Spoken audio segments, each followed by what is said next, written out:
जरा सोचिए, एक मामूली सी चिंगारी जो पलक झपकते ही एक भयानक विस्फोट में बदल जाए। देखिए, औद्योगिक आग और विस्फोट बस कोई हादसा नहीं होते, ये तो फिजिक्स के नियमों का नतीजा है। तो आज हम इन खतरों के पीछे की साइंस को समझेंगे, उन ट्रिगर्स को पहचानेंगे जो इन्हें शुरू करते हैं, और सबसे जरूरी उन तरीकों को जानेंगे जो हमें और आपको सुरक्षित रखते हैं। कभी सोचा है कि एक बिल्कुल साफ सुथरा और सुरक्षित दिखने वाला वर्कप्लेस असल में अपने अंदर क्या कुछ छिपाए हो सकता है? अक्सर सबसे बड़े खतरे वो होते हैं जो हमें दिखाई नहीं देते, जो हवा में चुपचाप तैरते रहते हैं, मौके का इंतजार करते हुए। चलिए एक आम फैक्ट्री के फ्लोर को ही ले लेते हैं। पहली नजर में तो सब कुछ ठीक ठाक लगता है ना? लेकिन अगर हम थोड़ा ध्यान से देखें तो हमें 3 अदृश्य दुश्मन नजर आते हैं। मशीनों पर जमी हुई धूल, हवा में फैली हुई वाष्प और कोनों में इकट्ठा हुआ धुआं। और बस यहीं से शुरू होती है खतरे की असली कहानी, हमारे खतरे का समीकरण। इसे एक तबाही की रेसिपी की तरह समझिए। कोई भी हादसा होने के लिए 3 चीजों का एक साथ मिलना जरूरी है। पहली, कोई जलने वाली चीज मतलब ईंधन। दूसरी, उसे जलाने वाली एक चिंगारी। और तीसरी, सही हालात या माहौल।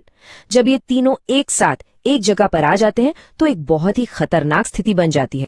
पर एक सवाल है, आखिर ऐसा क्यों होता है कि कभी एक चिंगारी सिर्फ एक छोटी सी आग बनकर रह जाती है और कभी वही चिंगारी एक भयानक विस्फोट कर देती है? इसका जवाब फिजिक्स के एक बहुत ही मजेदार नियम में छिपा है। हम सबने स्कूल में आग के त्रिकोण यानी फायर ट्रायंगल के बारे में पढ़ा है ना?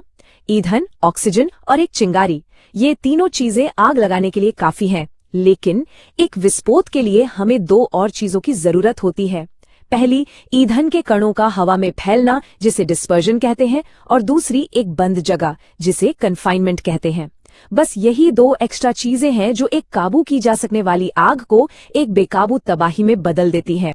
इसको ऐसे समझिए, आग जो है वो एक धीरे धीरे जलते हुए कैंप फायर की तरह है, जबकि एक विस्फोट एक पल में पैदा हुई जबरदस्त दबाव की वो लहर है जो अपने रास्ते में आने वाली हर चीज को उड़ा देती है। और ये तबाही मचाने वाली ऊर्जा तभी पैदा होती है जब ईंधन का फैलाव और एक बंद जगह दोनों एक साथ मिल जाते हैं। तो अब जब हम फिजिक्स समझ गए हैं तो चलिए हमारे खतरे के समीकरण के सबसे जरूरी हिस्से को और करीब से देखते हैं, यानी ईंधन को। 3 मुख्य तरह के एजेंट हैं जिनसे हमें हमेशा सावधान रहना चाहिए। पहला एजेंट है ज्वलनशील धूल यानी कंबस्टेबल डस्ट। किसी अनाज की मिल के बारे में सोचिए। अनाज के दाने तो सुरक्षित हैं, पर पिसाई से जो बारीक धूल हवा में फैल जाती है वो एक विस्फोटक बादल बन जाती है। उससे भड़कने के लिए बस एक चिंगारी चाहिए। और यही खतरा चीनी, कोयले और यहाँ तक कि धातु के बुरादे के साथ भी होता है। दूसरा एजेंट है वाष्प यानी वेपर। इसे एक परफेक्ट कॉकटेल की तरह समझिए। विस्फोट के लिए वाष्प और हवा का एक खास अनुपात में मिलना जरूरी है। अगर हवा में वाष्प बहुत कम है तो कुछ नहीं होगा, और अगर बहुत ज्यादा है तो भी कुछ नहीं होगा, क्योंकि जलने के लिए ऑक्सीजन ही नहीं होगी। लेकिन इन दोनों के बीच की जो रेंज है ना, वही है सबसे खतरनाक जोन। और तीसरा एजेंट है धुआं और गैसें। ये खास तौर पर खतरनाक हैं क्योंकि ये डबल अटैक करते हैं। ये न सिर्फ फट सकते हैं बल्कि ये चुपचाप हवा से ऑक्सीजन को हटाकर दम भी घोट सकते हैं, और वो भी आग लगने से बहुत पहले। और हाँ, ये जानना भी जरूरी है कि कुछ गैसें हवा से हल्की होकर ऊपर उठती हैं, जबकि कुछ भारी होकर नीचे फर्श पर जमा हो जाती हैं। ये सभी ज्वलनशील पदार्थ एक तरह से बारूद के ढेर की तरह हैं जो बस एक चिंगारी का इंतजार कर रहे हैं। तो अब बात करते हैं उन चिंगारियों की, मतलब उन इग्निशन सोर्सेस की जो एक तबाही को शुरू कर सकते हैं। और पता है, ये चिंगारियां अक्सर हमारे रोज के काम का हिस्सा होती हैं और हम शायद उन पर ध्यान भी नहीं देते। वेल्डिंग की एक चिंगारी, किसी मोटर की गर्म सतह, मशीनों के बीच का घर्षण, कपड़ों से पैदा हुई स्टैटिक इलेक्ट्रिसिटी या फिर एक मामूली सा इलेक्ट्रिकल स्पार्क, इनमें से कोई भी चीज गलत समय पर गलत जगह एक बहुत बड़ी तबाही मचा सकती है। जब हम अपने काम करने के तरीके पर गौर करते हैं ना, तो साफ दिखता है कि कैसे ईंधन और चिंगारी अक्सर एक दूसरे के बहुत करीब आ जाते हैं। जैसे सामान को एक जगह से दूसरी जगह ले जाना, किसी चीज की पिसाई करना या रूटीन मेंटेनेंस का काम।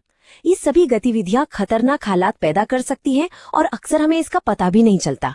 तो अब जब हम समस्या को इतनी अच्छी तरह समझ चुके हैं, सवाल उठता है कि खुद को बचाएं कैसे। इसका जवाब किसी एक जादुई समाधान में नहीं है, बल्कि सुरक्षा की कई परतों वाले एक सिस्टम में है, जिसे कहते हैं हायरार्की ऑफ कंट्रोल्स। इसे एक किले की तरह सोचिए, जिसकी सुरक्षा के कई स्तर हैं।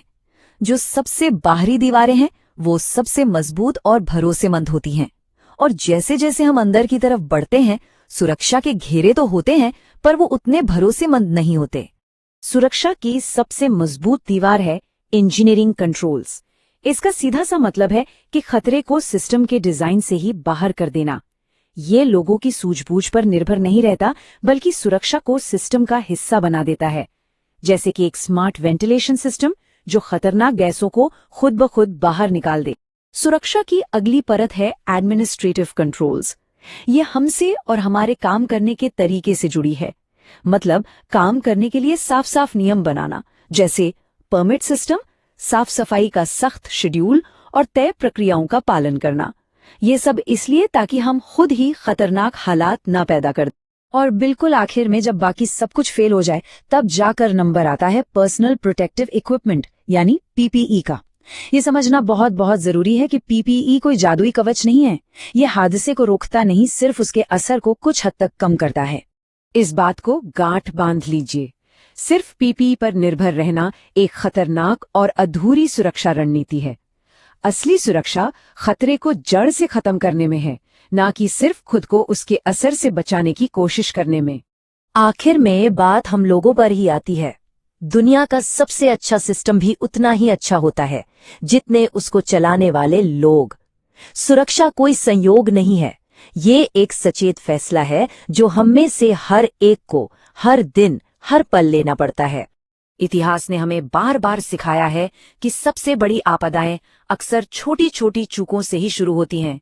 एक अनदेखा खतरा, टाली गई मेंटेनेंस या एक नजरअंदाज किया गया नियम। इन्हें दुर्घटना कहना सही नहीं होगा। ये असल में सिस्टम की विफलता का नतीजा है, जिसे रोका जा सकता था। और इसीलिए हर एक व्यक्ति की भूमिका इतनी महत्वपूर्ण हो जाती है। अगर कुछ भी असामान्य दिखे, कोई लीक, कोई फैलाव या धूल का जमाव, तो फौरन बताइए। आपकी एक छोटी सी सूचना एक बड़ी त्रासदी और एक बाल बाल बचने वाली घटना के बीच का फर्क साबित हो सकती है। तो आज की इस पूरी बातचीत से हमें कौन सी 3 मुख्य बातें याद रखनी हैं? पहला, फिजिक्स को समझिए। दूसरा, खतरनाक एजेंट्स को पहचानिए। और तीसरा, सुरक्षा की सभी परतों, इंजीनियरिंग, प्रशासनिक और पीपीई का सही तरीके से और सही क्रम में इस्तेमाल कीजिए। और आखिर में एक सवाल सोचने के लिए, अब जब हम सुरक्षा की इन सभी परतों को जानते हैं, तो जरा सोचिए कि हमारे रोजमर्रा के काम में इनमें से कौन सी परत सबसे ज्यादा नजरअंदाज होती है। ये सवाल डराने के लिए नहीं, बल्कि हमें और आपको सतर्क रखने के लिए है, क्योंकि अपनी सबसे कमजोर कड़ी को पहचान कर ही हम उसे मजबूत कर सकते हैं।